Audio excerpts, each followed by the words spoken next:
Welcome to the Otsumami Party Podcast. We are your hosts. I'm Ian. I'm Saya. We both grew up in different countries. Where are you from, Saya? I'm from Japan. Where are you from, Ian? I'm from the US. In this podcast, we'll discuss fun little interesting things about vastly different cultures, daily lives living in different cities, and other fun, interesting topics. During our time together, we invite you to grab some otsumami or finger food of your own and join us for a fun, cozy time. Enjoy! Hi everybody, welcome to Otsumami Party. Yes. How's it going, Saya?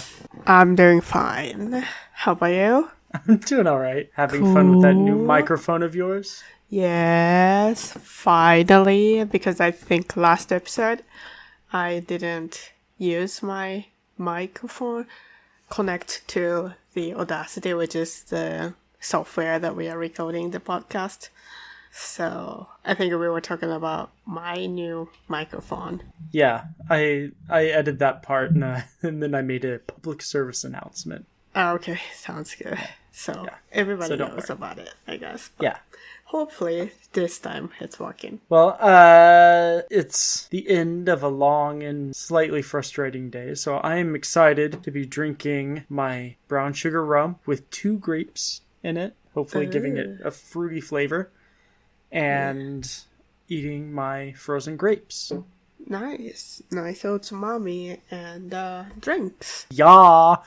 What are you having? I am having New Mexico standard beer, like from Santa Fe Brewing, with Michelada, which is like a tomato flavored beer cocktail mixer. Yeah.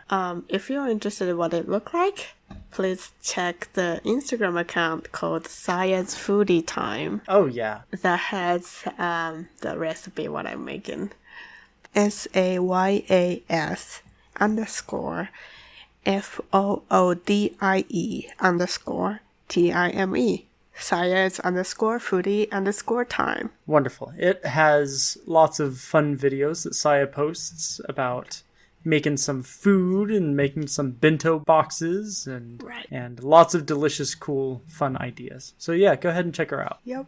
Also, while we're on the topic, please email us if you have something to say, you want to share your thoughts about the podcast, some fun stories, or just want to say hi.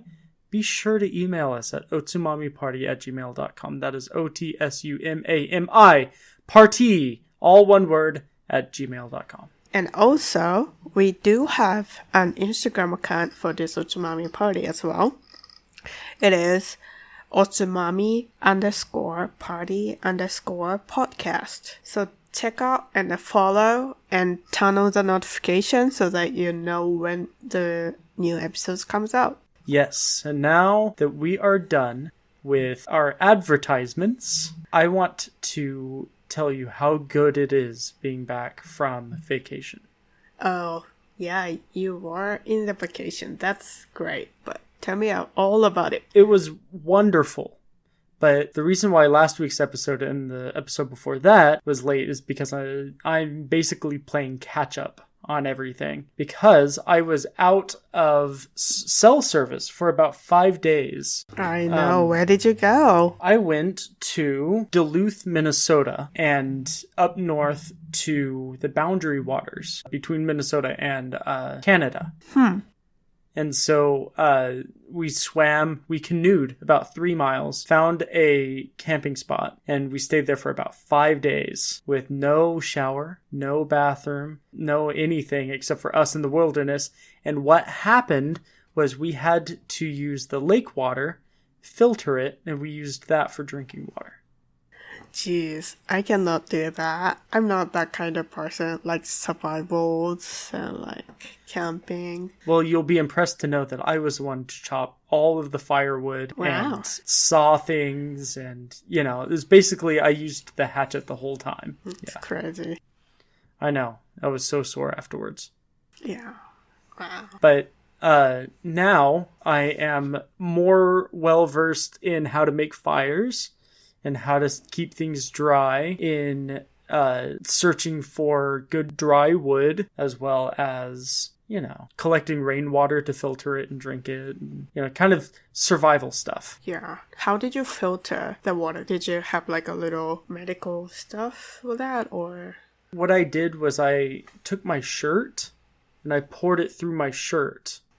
And my shirt captured all the... No, I'm kidding. Yes, we had a really big filter.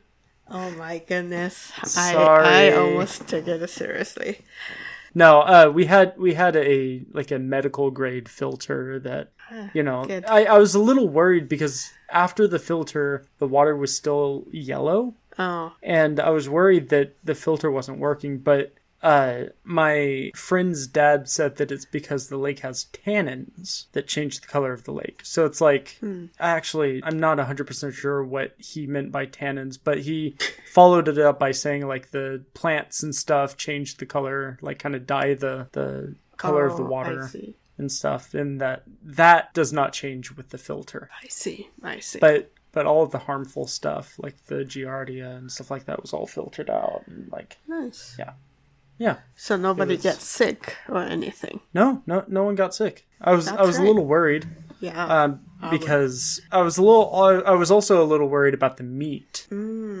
How did you guys cook? Well, we used the campfire. I mean, yeah, but did you bring the freeze dry or like? We brought a bag. Okay. That I guess stayed cold the whole time. I don't know. It's like the bag inside is like insulated, kind of. Yeah, insulated bag.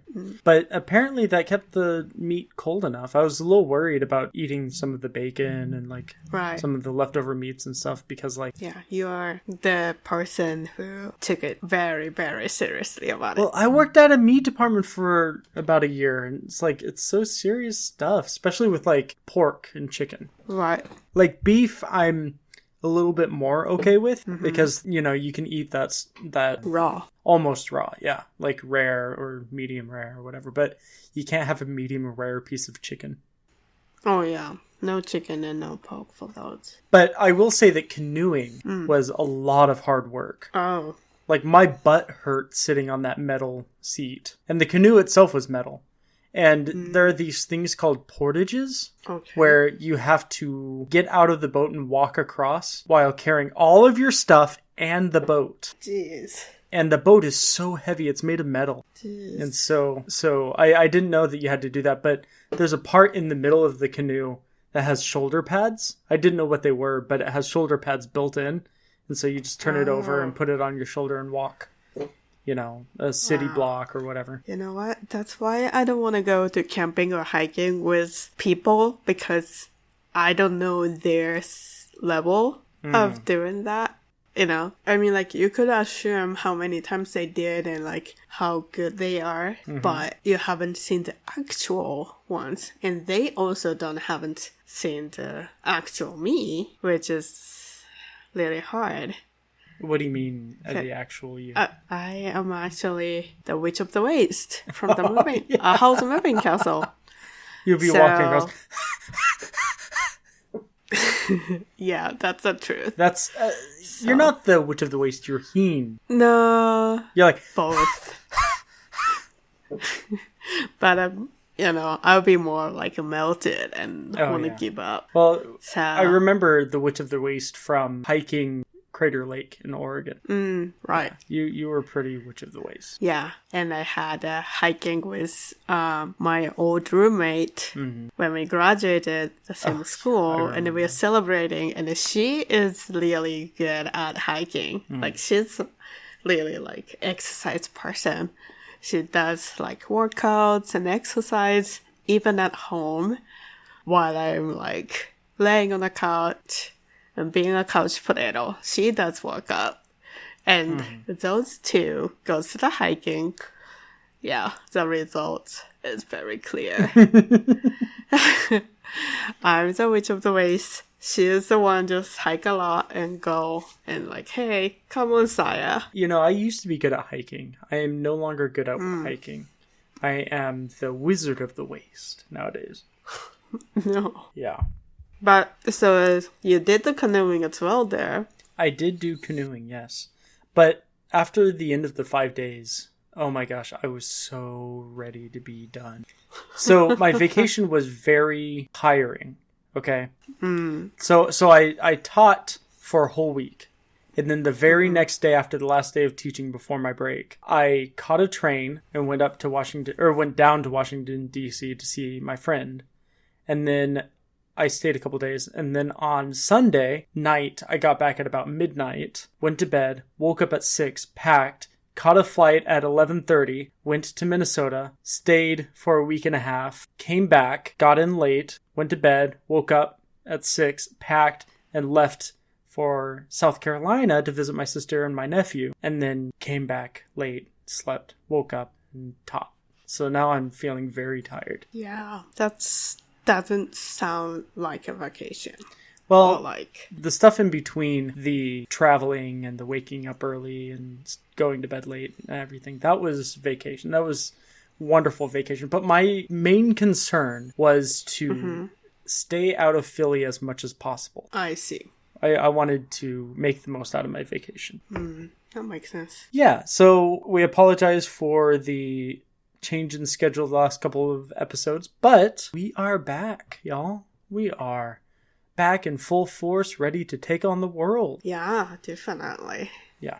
Well, I'll be gone soon, Oh, yeah.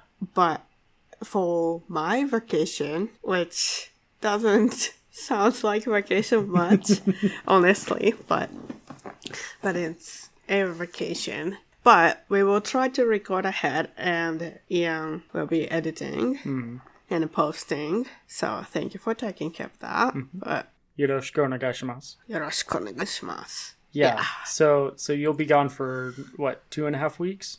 3 weeks? Yeah, 3 weeks. 3 weeks. So we'll get that taken care of. Our followers and I will be all by ourselves. I'll tell them horrible secrets about you, and when you come back, we'll be all in full force with pitchforks and torches and chasing you down. I just opened up the social media and I find out like all of the anti comments towards me.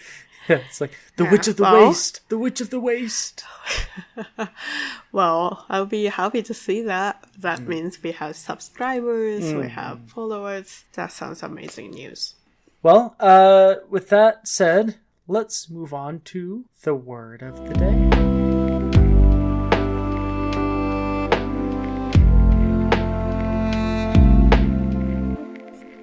Okay, the words for today is 三日坊主 Say it again. 三日坊主 Nikabozu. M-I-K-K-A Mika. Yeah. It's ka. 坊主 It's me, small tsu. Ka. Right. Okay. And the 坊主 Bozu. Yeah. Do you know what that means, or like the part of the words? Bozu. No. Yeah. So 3日 means 3 days. Okay.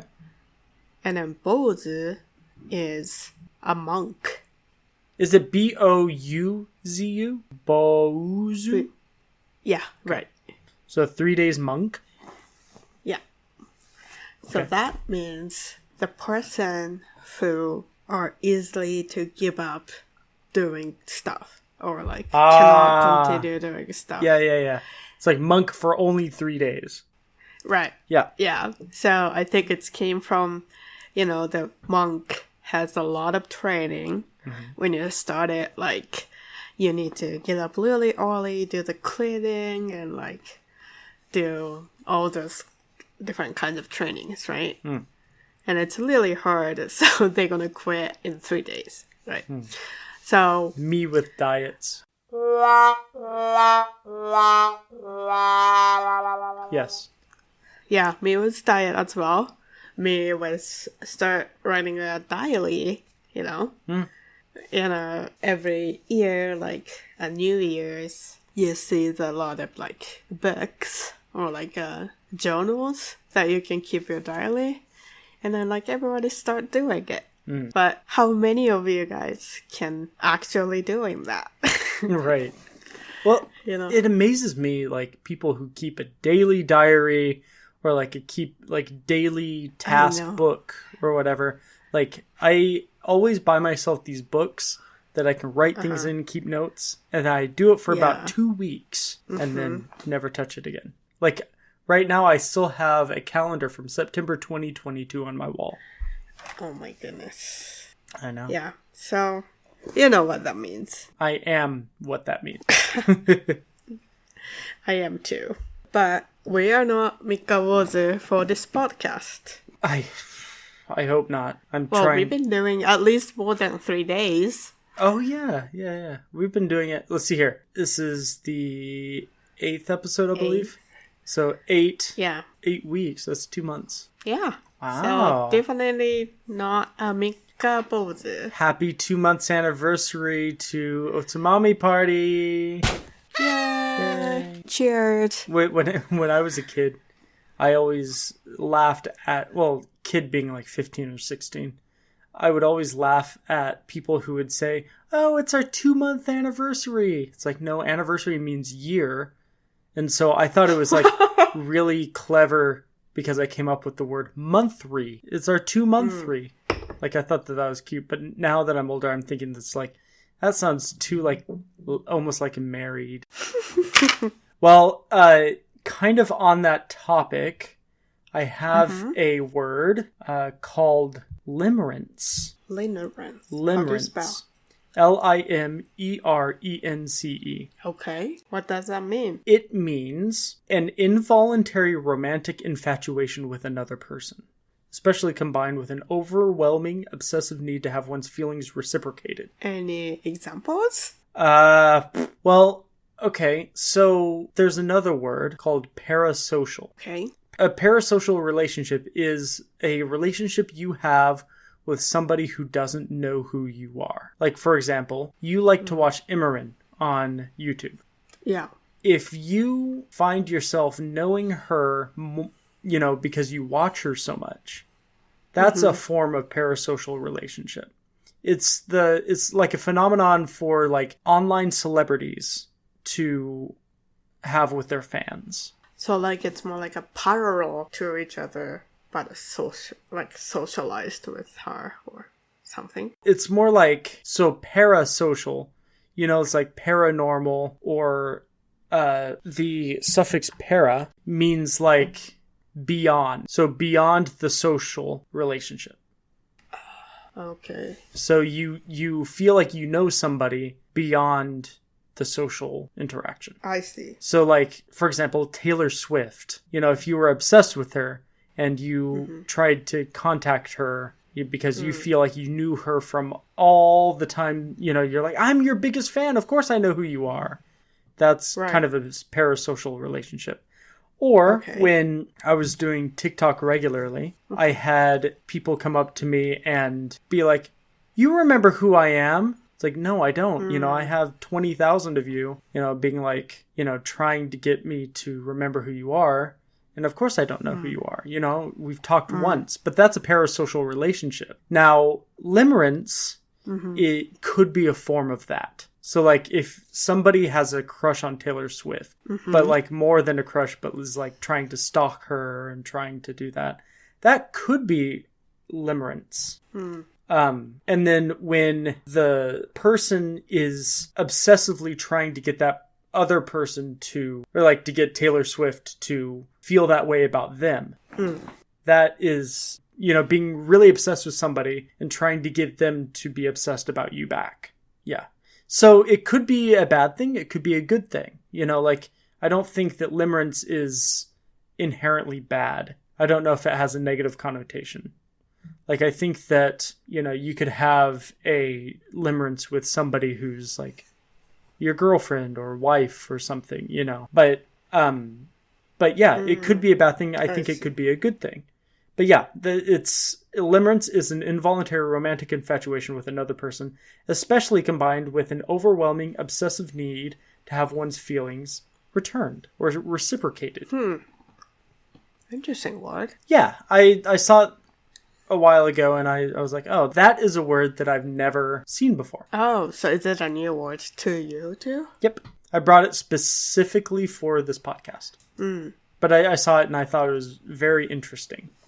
That's cool. Synonyms would be like infatuation. Oh, I see. Or like crush would be a related word. That makes sense. Yeah. That sounds like a modern word that was like, feels like it's a word getting used more and more because of the social media, because of those kind of things. Well, it says the word was created in the 20th century. So that could very well be. Because, the 20th century, the advent of radio, the advent of television, the advent of the internet, Yeah, that's very interesting that you said that. I didn't think of that until now. Yeah. Well, thank you for sharing. Yeah, thank you. I really enjoyed your word. Okay. Let's move on to our topic today.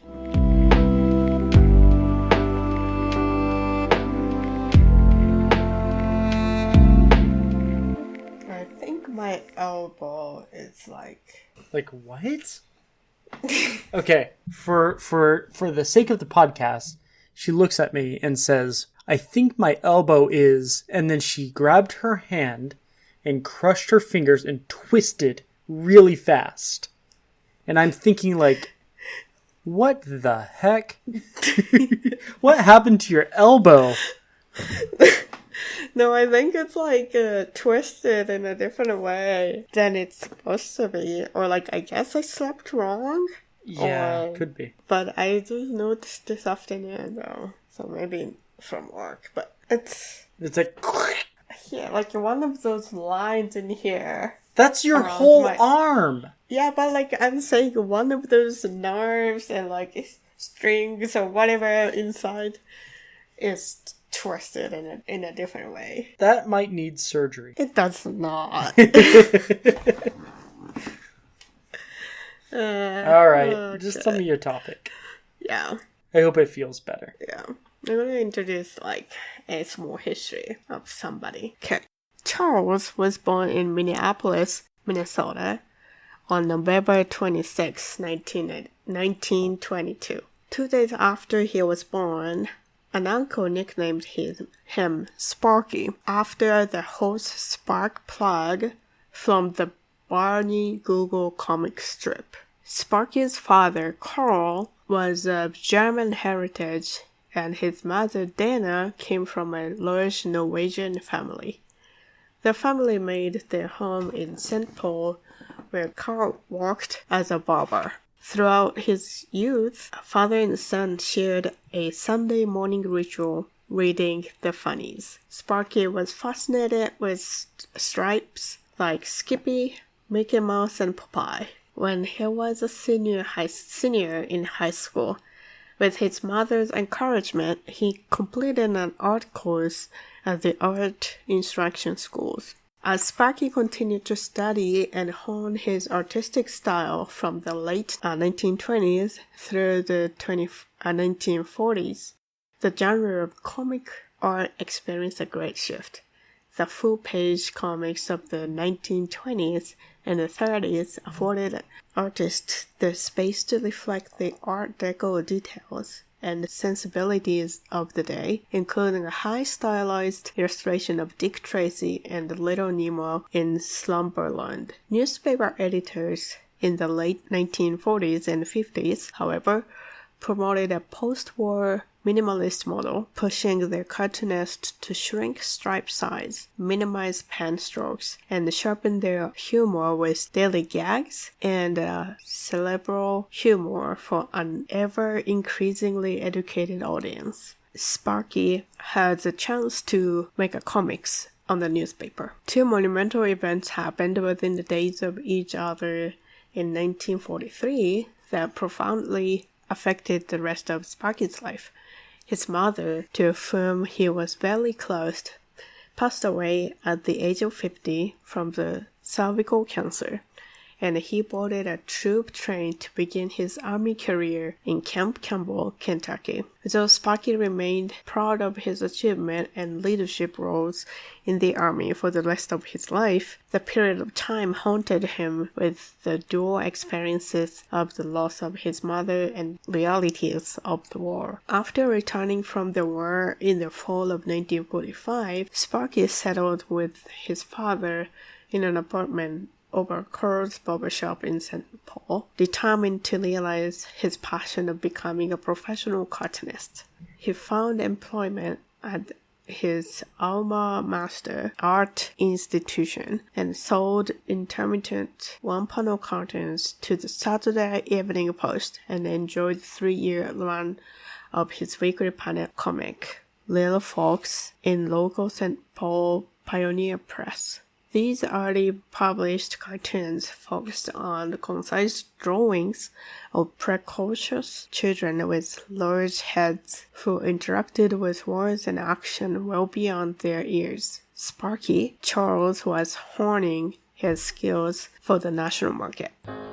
The first Peanuts strip appeared on October 2nd, 1950s in 7 newspapers nationwide.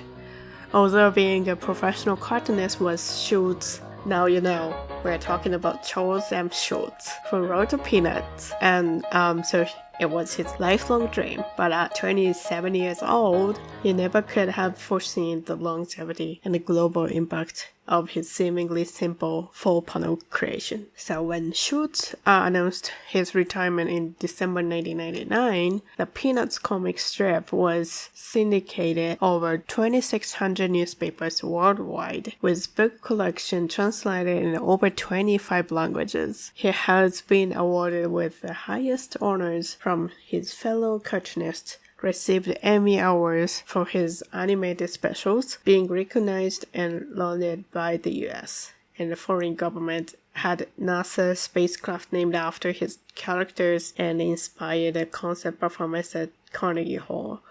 And still today, the Peanuts gang continues to entertain and inspire the young at heart. I knew you were talking about Why? Peanuts. And when? I mean, like, I didn't know, but it was a definite hunch of Really? mine. Oh, That's crazy, actually. because we started talking about Snoopy before we recorded. That's true. I didn't mean to mention that, but I think that's why I got inspired from. Yeah, I mean, I don't think that you mentioning Snoopy prior to this was related to this being your topic. But for some reason, like, you talked about comic strips and I immediately was like, yeah. I see. But I actually didn't know he served in the army before becoming the cartoonist. It seems like all of the cool, like, storytellers and, like, all of the cool, like, creators and everything either were heavily affected by the war or served in the war. Or both. You know, like J.R.R. Tolkien from a couple of episodes ago and, you know, the Lego guy was affected. You know, I don't remember if he served in it. But he was definitely... Wait, no, he did serve in it and then was... he moved in with his brother. So yeah, it seems like war creates cool, good people.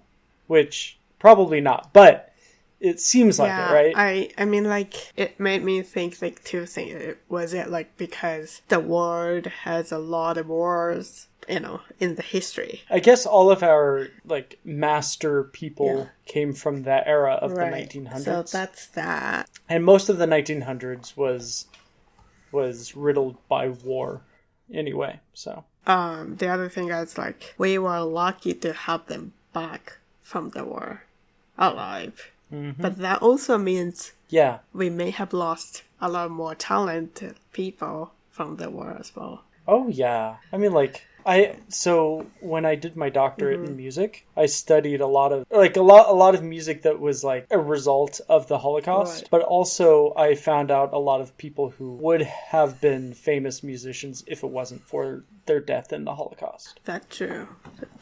Yeah. So I bought a book in Portland. It's a signed copy of musicians, like Jewish musicians, and the book was published in like 1946 or something like that, which is like right after World War II. So it was very interesting reading that and knowing like how many more musicians we could have if it wasn't for the Holocaust. So yes, you're right about the war, and you know, oh no, your contact fell off again. Not again.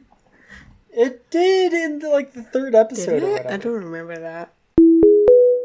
Let's revisit that moment in episode 3, shall we?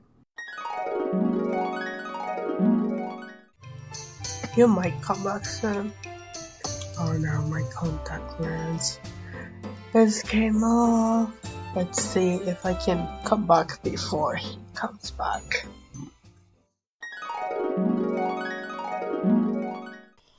But Peanuts has been a big thing of my childhood. Like, I would watch the Charlie Brown's Thanksgiving and the Charlie Brown's Christmas and Snoopy, and I was so confused why Peppermint Patty called Charlie Brown Chuck, you know? Yeah. And yeah, it was just like such a big thing in my childhood. And the ba ba da ba ba da ba ba ba ba da ba. Yeah. Yeah. Yeah. What's your experience with Peanuts as a kid? I actually haven't seen the Peanuts cartoons or like animation in my childhood much. But you're so obsessed with them. I mean, because they are so cute. Yeah, as but a like character. But I don't think we have any like animations ongoing on the TV. Like even when I was a kid, I think. I see. Like I feel like I had, but like it's not super common in Japan. I see. But there's a Snoopy museum in Tokyo as well, which is very cute, and I've never been there, so I'm wanting to go sometime. But Where is it located? in Tokyo, Oh, in Tokyo. yeah. I wonder if there's one here. Oh yeah, I mean there's the museums in California, Santa Rosa, and I think the current museum director. Not director, the first person. How do you say it? President, maybe? Yeah. It's like Schultz family Oh, wow. right now. Like, she just started, I think. That's cool. I think I saw that on their Instagram. That's really cool. Yeah. But I found some fun fact about the Snoopy. Or the peanut. Do you want to hear that? So, Snoopy could have been not Snoopy. Oh, and really? it could be called Spike. Oh. Because Charles Schultz and his family grew up with dogs. And his favorite one was Spike, which was really? adopted in 1934, Okay. which is a black and white mutt. And Schultz told one time in the startup in 2016, the Spike was totally uncontrollable.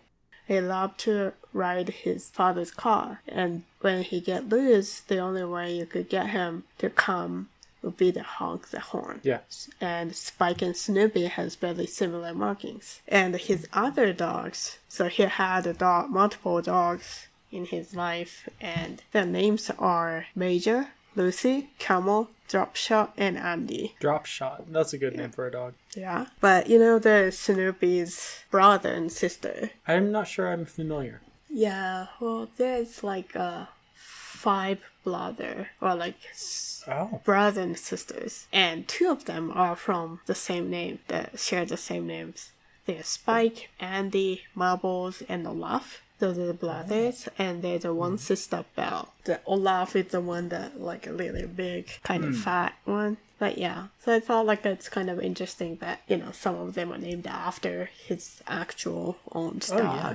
That's so cool. I had no idea. And if it weren't for comic book and Schultz's mother, Snoopy could have been named Sniffy. Sniffy. Yeah. Oh. Why did they choose Snoopy over Sniffy? So, Schultz says, I was walking around the Powers dry goods department store in Minneapolis, and there was a little magazine stand, and I saw a comic with a dog named Sniffy, and thought, oh no, there goes my dog's name. Then I remember a long time ago when my mother said if we ever have another dog, we should name it Snoopy. Ah, I see. So that's that. Yeah. Did they ever have another dog? I don't know. Probably not, maybe. I don't know. Yeah. That's so cool that, like, he based a lot of Peanuts on his own personal life. I know. Well, his name is Charles, and then Charlie Brown. Charlie Brown. Yeah. I honestly, Saya, I'm so tired. I didn't even make that connection until just now as you said it. Yeah, and also Snoopy has a star on the Hollywood Walk of Fame. I think I may have took a picture of that. You got to show it to me later. Yeah.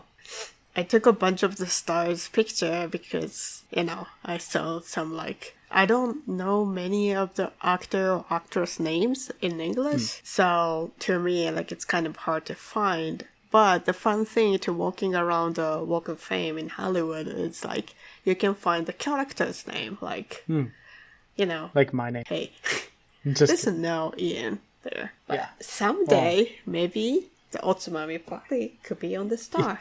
Otsumami party! Yeah.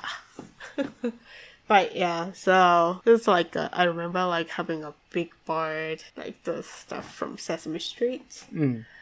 Mickey Mouse, it's famous ones, I think, but so that's cool. The Snoopy has one too. That is very, very, very cool. It's getting late and so we should go to bed, but this topic has been very interesting to me. Thank you so much for sharing.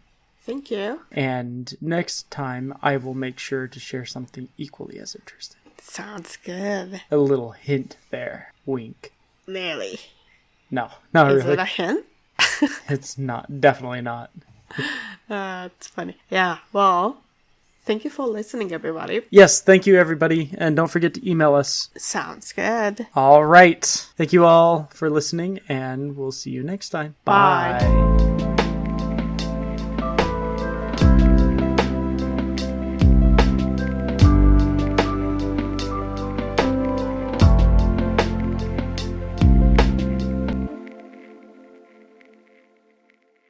Hey guys, thank you for listening to our podcast. We get our publicity mainly from word of mouth, so make sure to tell your friends about us.